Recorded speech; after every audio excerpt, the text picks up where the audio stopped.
Instructions for the babysitter. I've only been babysitting for about 6 months now.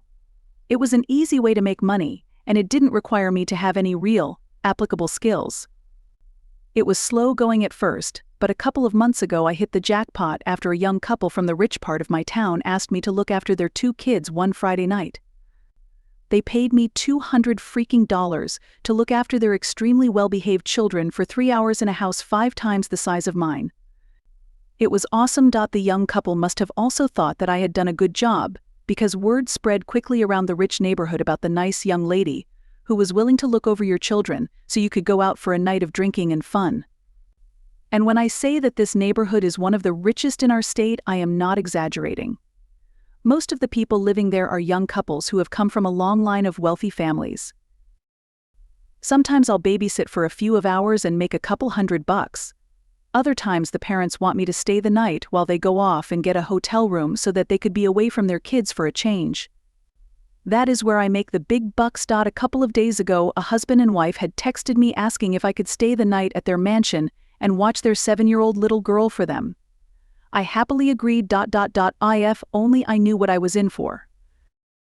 When the day finally came, I drove my beat-up Jeep Wrangler to the edge of the rich neighborhood and made my way up this private driveway that I had never noticed before, because the entrance was hidden back amongst the trees that surround the entire north side of town. I drove up this steep, winding driveway for what seemed like 10 minutes before I finally saw the house come into view. Out of all the houses I've babysat at, this was hands down the most gorgeous one I've ever seen. It was a huge Victorian-style mansion that was covered in dark brown bricks, making it blend perfectly into the woods surrounding it. I got out of my car and made my way up to the front porch, where I knocked on this gigantic, wooden door. A few seconds later, a beautiful woman in her mid-30s answered and introduced herself as Mrs. Collins. Callan. She called her husband down, and shortly after, an extremely handsome man, also in his 30s, came walking down the grand stairway, holding an adorable little girl in his arms. The couple seemed very anxious to leave, and even though they were both gorgeous people, I could tell that underneath all of their beauty, they were both extremely tired and haggard from having to keep up with their 7-year-old. They were obviously very excited about having an entire night to themselves, and couldn't wait to get out of there as fast as they could. Before Mr. and Mrs. Collins left, however, Mrs. Collins handed me several pieces of paper and told me that she had written down a couple of instructions for me to follow throughout the night. She stressed to me how important it was to follow her instructions, and I assured her that I'd give them a look. I waved to the pretty young couple as they made their way down the driveway in their expensive Mercedes, and then closed the door behind me. I gave the instructions a quick once-over before folding the papers and stuffing them into my back pocket. I'll look at them later, I told myself. How stupid I was to do that. Mr. and Mrs. Collins' daughter, Samantha, was a very nice young girl who warmed up to me almost immediately, and we had spent the next few hours playing games and watching TV. After we finished our 5th episode of Teen Titans Go, I noticed that it was getting late and asked Samantha what her bedtime was. She shrugged, not really giving me an answer, which is when I remembered Mrs. Collins' instructions. I pulled out the folded pieces of paper and scanned through them very quickly when I saw the word Samantha needs to be in bed. Before 8 p.m. I checked the time to find that it was almost 7:45. Well, it looks like your bedtime is right now, I said. Lift Samantha up off the couch so I could get her ready. She brushed her teeth and I tucked her into her California king-size mattress. I told her good night and was leaving her room when she said something that stopped me in my tracks. Don't forget to lock my door before you leave, she said. I stopped walking and turned back around toward her, confused. What do you mean, don't forget to lock your door? I asked. Why would I need to lock your door? What if you have to go to the bathroom in the middle of the night? She looked at me innocently and shrugged her shoulders again. I don't know, but Mommy always locks my door before I go to sleep. She says she does it to protect me and herself.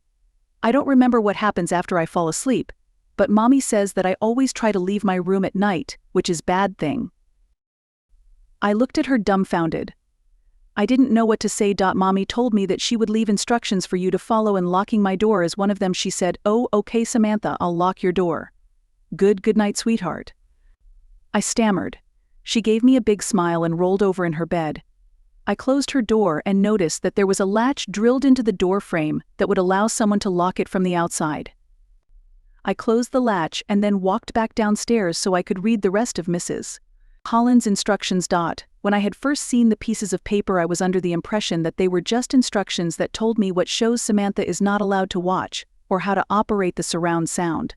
After I started reading them, though, I realized that I was wrong. I was completely and utterly wrong. Hello, Annie? Pay. I'm so glad that you agreed to stay the night and babysit Samantha for us. She is such an angel, and I am sure that the both of you will get along very well. I know that our house might seem old and scary, but don't worry, because nothing bad will happen to you as long as you follow some simple instructions. Firstly, Samantha needs to be in bed in her room with the door locked before 8 p.m. Do not open up her bedroom door after 8 p.m. I repeat, do not open Samantha's bedroom door after 8 p.m. She will try to convince you to open the door in many different ways. She will cry, scream, and threaten you until you give in, but do not listen to her. She can't hurt you as long as the door is closed. Between 8:30 and 9:30 p.m., make sure you remain in the living room with the lights turned on. Around this time of night, you may hear scratching and growling coming from Samantha's room, or from other parts of the house. These noises are nothing to worry about as long as you stay in the living room. Watch some TV to pass the time. We have a lot of movies to choose from after 9:30. Do not venture into any dark areas of the house. I would recommend that you turn on as many lights as you can before 9:30 so that you don't accidentally trap yourself.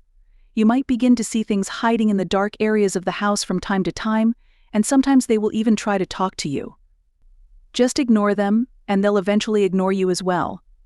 You might also happen to see a pair of yellow cat eyes looking at you through the darkness every once in a while. Do not stare at them for more than 30 seconds. At around 10 p.m., it might begin to sound like there are several people walking around in the basement downstairs. Do not worry, because as long as you stay out of the basement, they cannot get to you. I know it sounds unlikely, but around this time you will begin to feel an overwhelming urge to walk down into the basement. If this happens, go into the kitchen and drink a cold glass of milk. This usually helps. The urge will most likely pass after about 10 minutes, but if the urge is still there after 10 minutes, and you don't think that you will be able to stop yourself from walking into the basement, then call either me or Mr. Collins and we'll tell you what to do.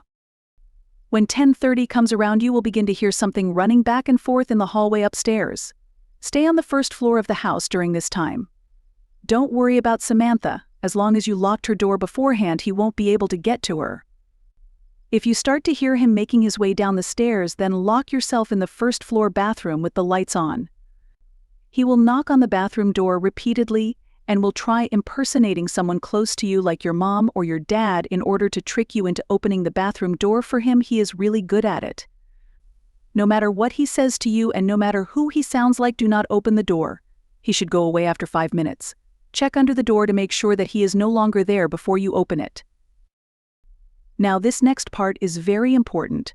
You will be sleeping in our guest room upstairs for the night.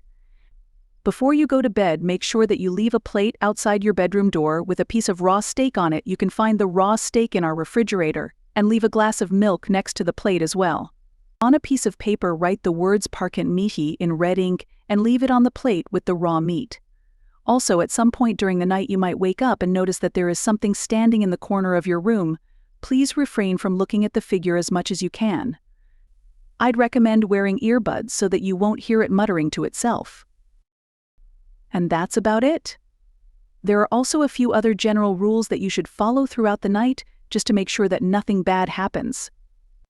Rule 1. If the house phone rings at any point during the night, don't answer it no matter how long or how loud it might ring. Mr. Collins and I will call your cell phone if we need to talk with you. Rule 2. If you feel something tap you on the shoulder at any point during the night, don't turn around, and wait at least 30 seconds before moving again. Rule 3. Don't eat meat after 8. They might see it as a threat and will most likely attack you. Thanks again, Annie. If you have any trouble or questions, feel free to call me or my husband at any point during the night.